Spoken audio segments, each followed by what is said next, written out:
So what is the secret to actually generating mortgage leads? I think I may have cracked it.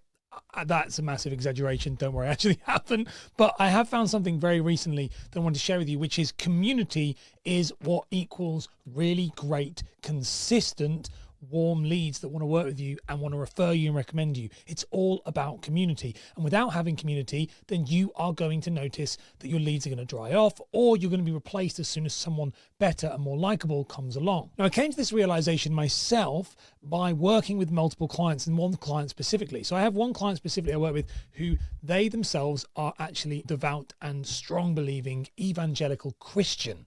Okay. And this individual, because of their faith, they ended up generating a lot of leads. And that was something that I just kind of assumed, okay, fine. Didn't really think much of it. However, over the years, they started to get known as the Christian mortgage broker. And now a large chunk of their business, a big chunk, in fact, comes from people within their church.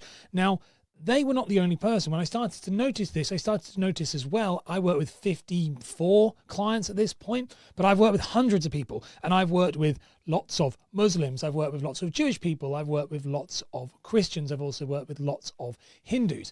And what I've noticed is every single one of them, and I couldn't ignore this, was that my clients who were very strong believers in faith and had some sort of religion, they actually ended up with more leads. Now, it's not, do I believe that it's some sort of divine intervention? What I'm saying with this situation is that actually what we were looking at was that it was community. It was the idea that people all had shared beliefs and shared values. And when people have that, they want to work with people who are like them. And religion was one of the biggest drivers of shared belief and community. Now, I am not in this video. You might be listening going, Ash, great, I'm an atheist or whatever, or I'm agnostic, or I don't really believe or whatever. I'm not here to tell you about to join a faith. That's not what this is about. This is about analyzing something that worked and then going, okay, how can we use that if in our own ways? How can you take this kind of concept of community and put it into your own thing or into your own business, or how can you find that? Well, the first thing is, what is one of the biggest community ones is location. So if you can become this, or we say that local broker, but truly a local broker, someone who's a local hero, someone who's famous in the local area, this can be massive. So the local business owner, the local supporter, a great way to do that. And it can be very, very simple to do. And this can be done by sponsoring school fetes. It can be done by, sponsoring local football teams. But just being the sponsor is not enough. What you have to do with that, you have to go out. You have to be a big pillar of the community. Be joining the parish councils. Be involved. Okay, this is very, very, very important. That if you want to be a local community, the biggest bit being community, that people know you and they like you and they trust you. And if you're constantly pitching mortgages, that's not going to work. They have to see you as someone who gives back, irrespective of mortgages. So location is a really good one. One of the ones we also notice, if people are armed forces, that's another great one, because again, you have a shared value and belief. There is obviously lots of politics within the armed forces of if you're in, and I made this mistake myself in the past where, my ex-girlfriend's dad was SBS. And then I remember saying he was in the army many years ago and he did not like that. And I'm saying that because I have quite a few people who listen to this who are friends of mine who are like Marines, and they're going to roast me. And if you hear this, WhatsApp me or message me directly and say that I'm an idiot because that's what I want. But that was the type of stuff is the armed forces, they have a good community. They have a good sense of belonging. And so because of that, they will go and work with brokers who have been and had a similar experience to them. So we've done location. You've got things like armed forces. You can also do things like interests. So for example, with myself, I'm very into retro kind of 80s, 90s nostalgic kind of video games, and also those type of things. So for me, if I was wanting to be a mortgage broker in this space, I actually was a broker for a little bit for video game, or was a broker for a long time, but for a little bit, the niche that I had was actually, one of the niches I was doing was doing stuff for MMO video game production within Cambridge. I know a lot about that, or enough about that. I have connections and friends within that. And I started to get leads from some of those companies that were in Cambridge who were video game designers and developers and stuff like that.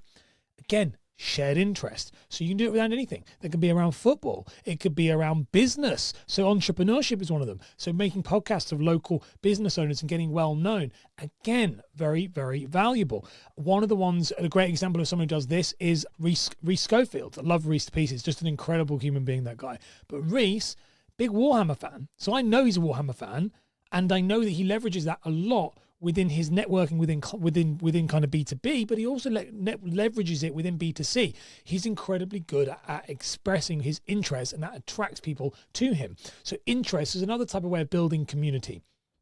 So these are different things. You can think outside of the box. When I became a coach, the thing that I tried to leverage was I was a broker, and I was now becoming a marketing and business coach. And so because of that, what did I leverage? I leveraged my community of brokers. It's the reason I love working with brokers, is because that's my community. You guys are my tribe. I use that and I leverage that to generate income. Kill me for it. What are you going to do? That's what it is. So we all have these communities. We don't all have to have a religion that we're heavily involved in, as I was saying before, but we can use those to analyze and say, okay, what are these things? They're the pinnacle of a community that is connected by one massively shared value. They are going to work with people like them. You can do the same in different micro pockets, but how do you bring them together? Well, how you bring it together is if you think there's a community there, but you want to bring it more together so you have control of it, what do?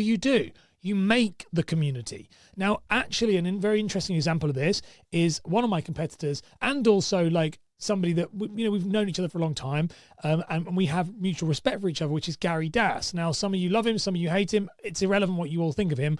What Gary has done is built the Mortgage Pro Group. Now, the Mortgage Pro Group is a community space for us all to speak at. How has he done it? He made it. He created it. Irrespective of whether people like him or dislike him, he knows, and I know he's a very polarizing figure. But however you feel about him, he always has leads because he's always built a space where brokers go. It's a community space.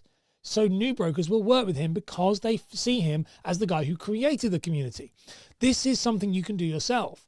My specific Christian advisor, they're actually looking at creating something within that. How do we bring it together? Maybe a podcast, maybe a Facebook group. But you've got to invest in it and put it back in. And not just for you. You've got to do it to allow the community to have value from it. But if you do that, you can create a place where you can now effectively farm leads from it that are goodwill, that trust you, that like you, and refer significantly in there. And they will refer because they have shared interests and shared values. So if you are struggling to try and somehow, get that kind of lead machine, the flywheel effect that we want, yes, posting social media is fine. Yes, running ads is fine. Yes, having lead magnets, all fine.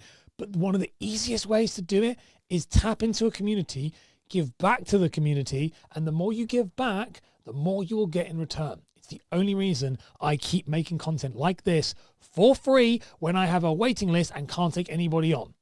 I still do it because I want to give back to the community. And by giving back to the community, in turn, I will significantly give more than I take, but I'm always going to be fed because you keep feeding your own. It's the same thing. So if you are stuck right now and you don't know what to do, look at your community, think who you can work with, and start making waves today and moves today towards bringing them together, because that is going to be the key to creating everlasting lead generation for your mortgage business.